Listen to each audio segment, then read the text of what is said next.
வணக்கம். நீங்கள் இணைந்திருப்பது உதயன் வலையொலியின் இரவு நேர பிரதான செய்திகளுடன். செய்தி தொகுப்பு உதயன் டிஜிட்டல் செய்தி பிரிவு செய்திகளோடு நான் புஷ்கரணி ரவீந்திரன். யாழ்ப்பாணம் மாவட்ட மூத்த போலீஸ் அத்தியட்சகருக்கு கீழ் இயங்கும் யாழ்ப்பாணம் மாவட்ட போலீஸ் புலனாய்வு பிரிவினருக்கு கிடைத்த ரகசிய தகவலின் அடிப்படையில் சந்தேக நபரான இளைஞர் இன்று மதியம் யாழ்ப்பாணம் பொம்மை வெளியில் வைத்து 120 மில்லிகிராம் உயர்கொள்ளி ஹெரோயினுடன் கைது செய்யப்பட்டுள்ளார். கைது செய்யப்பட்ட இளைஞன் யாழ்ப்பாணம் போலீஸ் நிலையத்தில் ஒப்படைக்கப்பட்டுள்ளதுடன் மேலதிக விசாரணைகளின் பின்னர் நீதிமன்றத்தில் உட்படுத்துவதற்கான நடவடிக்கைகளை போலீசார் மேற்கொண்டு வருகின்றனர்.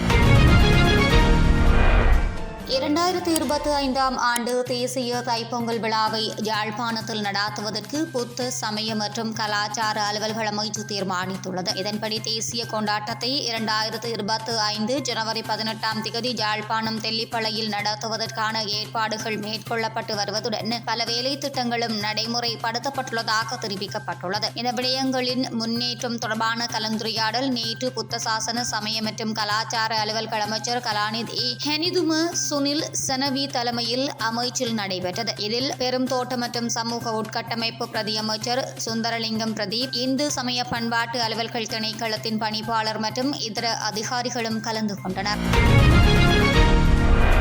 இம்முறை இடம்பெறவுள்ள வரவு செலவு திட்டத்தில் கல்விக்கும் சுகாதாரத்திற்கும் அதிக நிதி ஒதுக்கீடு செய்யப்படவுள்ளதாக அமைச்சர் சந்திரசேகரன் தெரிவித்துள்ளார். கிளிநொச்சி மாவட்ட ஒருங்கிணைப்பு குழு கூட்டத்தில் சுகாதாரம் தொடர்பான விடயங்கள் பேசப்பட்ட போதே அவர் இதனை தெரிவித்தார். இது தொடர்பில் அவர் மேலும் தெரிவிக்கையில், வடக்கு மாகாணத்தில் எதிர்கால திட்டமிடல் இல்லாமல் உள்ளமை கவலை அளிக்கிறது. நாங்கள் எதிர்காலம் தொடர்பில் திட்டமிடல்களை தயாரிக்க வேண்டும். அவ்வாறான திட்டமிடல்கள் மூலமே முன்னேற்றங்களை உண்டு பண்ணலாம். சுகாதாரம் தொடர்பான விடயங்களில் கவனம் செலுத்த வேண்டும். அத்தோடு குறைபாடுகளை நிவர்த்தி செய்ய வேண்டும். வரலாற்றில் என்றும் இல்லாதவாறு இம்முறை கல்விக்கும் சுகாதாரத்திற்கும் அதிக நிதி ஒதுக்கீடு செய்யப்படவுள்ளது. அத்தோடு கிடைக்கவுள்ள பாரிய நிதி மூலம் குறைபாடுகளை நிவர்த்தி செய்ய வேண்டும். அவ்வாறான குறைபாடுகளை அடையாளம் கண்டு அதனை தீர்க்கும் திட்டங்களை தயாரிக்க வேண்டும் என்றார்.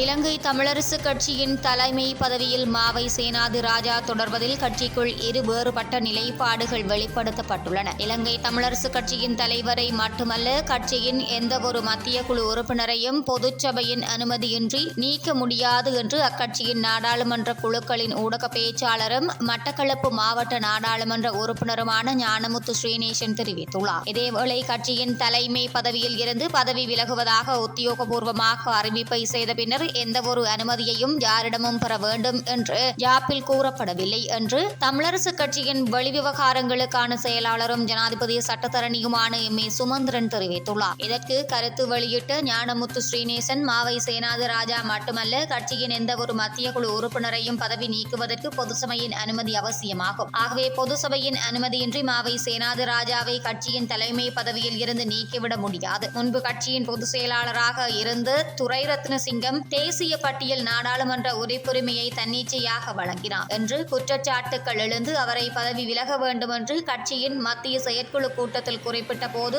அவரை பதவி நீக்கம் செய்வதாக இருந்தால் கட்சியின் பொதுசபையின் அனுமதி தேவை என்றும், அவ்வாறு அனுமதியின்றி பதவி நீக்கினால் நீதிமன்றத்தினை நாட வேண்டிய நிலைமை ஏற்படும் என்றும் ஜனாதிபதி சட்டத்தரணி எம். சுமந்திரன் தெரிவித்திருந்தார். ஆகவே துரைரட்ன சிங்கத்தின் விடயத்தில் பொதுசபையின் அனுமதி தேவையாக இருக்கின்ற போது, மாவை சேனாதி ராஜாவின் விடயத்தில் அவ்விதமான அனுமதி தேவையில்லை என்று கூறுவது எவ்வாறு நியாயமாகும்? ஆகவே மாவை சேனாதி ராஜாவை பதவி நீக்கம் செய்ய முடியாது, அவர் தலைமை பதவியில் நீடிப்பார் என்றார். இதேவேளை கருத்து தெரிவித்த சுமந்திரன், மாவை சேனாதி ராஜா கட்சியின் தலைமை பதவியில் இருந்து விலகுவதாக கட்சியின் பொது செயலாளருக்கு அக்டோபர் மாதம் 7 எழுத்து மூலமாக அறிவித்துவிட்டார். அக்காலம் தேர்தலுக்குரியதாக இருந்தமையினால் கட்சியால் எவ்விதமான தீர்மானங்களையும் எடுக்க முடியவில்லை. தேர்தல் நிறைவடைந்ததன் பின்னர் கட்சியின் பொதுச் செயலாளர் எழுத்து மூலமாக மாவை சேனாதி ராஜாவிடத்தில் அவர் ஏற்கனவே அறிவித்த பதவி விலகல் நிலைப்பாட்டிலா உள்ளார் என்ற கேள்வியை எழுப்பி எழுத்து மூலமாக கடிதம் ஒன்றை அனுப்பியிருந்தார். ஆனால் அதற்குரிய பதிலை கட்சியின் தலைவர் அனுப்பி வைக்கவில்லை. ஆகவே அவர் கட்சியின் தலைமை பதவியில் இருந்து நீங்கும் தீர்மானத்தில் உறுதியாக இருக்கிறார் என்றுதான் கருதும் நிலைமை ஏற்பட்டது. இவ்வாறான நிலையில் கட்சியின் தலைமை பதவியில் இருந்து நீங்குவதாக தானாகவே அவர் அறிவித்த பின்னர் அப்பதவி வெற்றிடமாகின்றது. இந்த விடயத்தில் மத்திய செயற்குழு யாரையும் பதவி நீக்கம் செய்யவில்லை, உறுப்புரிமையை இழக்கவும் செய்யவில்லை. அறிவித்த முடிவொன்றையே அமுலாக்குவதற்கு முனைகிறது. வருகிறது.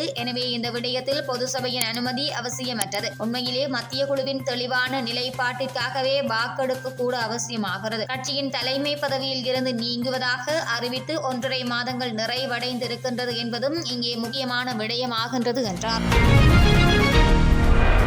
நிறுவன கோட்பாட்டை மீறி 8 தொழிற்சங்கங்களுக்கு 138 திறந்த பயண அனுமதி சீட்டுகளை வழங்கியதால் 2023 ஆண்டில் இலங்கை போக்குவரத்து சபைக்கு சுமார் 43 மில்லியன் ரூபாய் இழப்பு ஏற்பட்டதாக கணக்காய்வு அறிக்கையில் தெரிவிக்கப்பட்டுள்ளது. அதேவேளை ரயில்வே திணைக்களத்தினால் இந்த தொழிற்சங்கங்களுக்கு 22 இலவச ரயில் பயண அனுமதி சீட்டுகளை ஒதுக்கியதன் விளைவாக அதே ஆண்டில் அரசாங்கத்திற்கு 25 மில்லியன் ரூபாவிற்கு அதிகமான இழப்பு ஏற்பட்டதாக கணக்காய்வாளர் நாயகத்தின் அறிக்கை கூறுகின்றது. எனவே நாடு முழுவதும் வழங்கப்படும் இந்த இலவச பயண அனுமதி சீட்டுகளை பெறுவதற்கு தொழிற்சங்க அதிகாரிகளுக்கு உரிமை உண்டு. இருப்பினும் 8 தொழிற்சங்கங்களுக்கு 138 பயண அனுமதி சீட்டுகளை வழங்குவது அனுமதிக்கப்பட்ட வரம்பை கணிசமாக மீறிய செயல் என்றும் இது கணிசமான நிதி இழப்பிற்கு வழிவகுத்தது என்றும் கணக்காய்வாளர் நாயகம் கண்டறிந்துள்ளார்.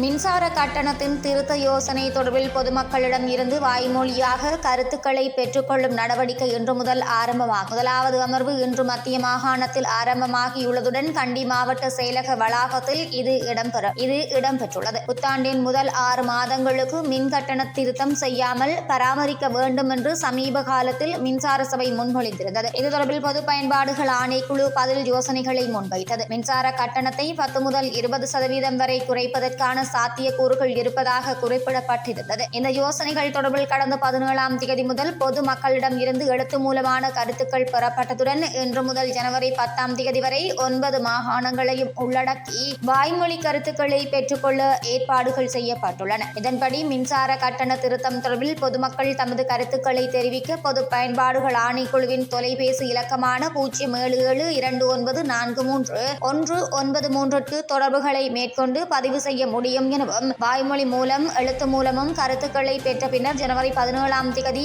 தனது இறுதி அறிக்கையை சமர்ப்பிக்க உள்ளதாக பொது பயன்பாடுகள் ஆணைக்குழுவின் தொடர்பாடல் பிரிவின் பணிப்பாளர் ஜெயநாத் ஹேரத் தெரிவித்துள்ளார். எதிர்க்கட்சிகள் அனைத்தையும் இணைத்து அரசாங்கத்தின் மக்கள் விரோத செயற்பாடுகளுக்கு எதிராக போராடுவோம் என ஐக்கிய மக்கள் சக்தியின் பொதுச் செயலாளர் ரஞ்சித் மத்மபண்டார தெரிவித்துள்ளார். கொழும்பில் ஐக்கிய மக்கள் சக்தியின் தலைமையகத்தில் நடைபெற்ற விசேட கலந்துரையாடல் ஒன்றின் பின்னர் ஊடகங்களுக்கு கருத்து வெளியிடும் போதே அவர் இவ்வாறு தெரிவித்தார். தொடர்ந்து கருத்து வெளியிட்ட அவர், முன்னாள் கியரை போட்டால் அது பின்னால் தான் அரசாங்கத்திற்கு விழுகிறது. சுற்று நிறுவனங்களை மாற்றியமைக்கும் நிலைக்கு அரசாங்கத்தின் நிலைமை தள்ளப்பட்டுள்ளது. 1960ஆம் ஆண்டு மார்ச் மாதம் உருவான அரசாங்கம் ஜூலை மாதத்தில் கவிழ்க்கப்பட்டது. 2001இல் நாம் அமைத்த அரசாங்கம் 2004இல் வீழ்ந்தது. கோட்டபய ராஜபக்ஷ 3 வருடங்களுக்குள் வீட்டிற்கு செல்ல நேரிட்டது. எதிர்காலம் எவ்வாறு இருக்கும் என கணிக்க முடியாது. எதிர்க்கட்சிகள் அனைத்தும் எம்முடனே இருக்கின்றன என்றார். மேலும் குறித்த சந்திப்பில் கலந்து கொண்ட பேராசிரியர் சரதஹேர அரசாங்கம் கொடுத்த வாக்குறுதிகளை மீறியே செயல்படுகிறது. கல்வித்துறையை சிக்கலுக்கு உள்ளாக்கியுள்ளனர். பிரதமர் ஹரணி அமரசூரிய வெளியிடும் சுற்று நிறுவனங்கள் மீள திருத்தியமைக்க போலி கல்வி அமைச்சர்கள் நடவடிக்கை எடுத்துள்ளனர். இது ஒரு அரசியல் ஃப்ரூட் சலாட். எவ்வாறு நாட்டை முகாமைத்துவம் செய்ய போகின்றார் என நாம் பார்த்து கொண்டிருக்கிறோம் என்றார். இத்துடன் உதயன் டிஜிட்டல் வலையொலியின் இரவு நேர பிரதான செய்திகள் நிறைவடைகின்றன. தொடர்ந்து நாளை காலை நேர செய்தி அறிக்கையோடு இணைந்திருக்கலாம். வணக்கம்.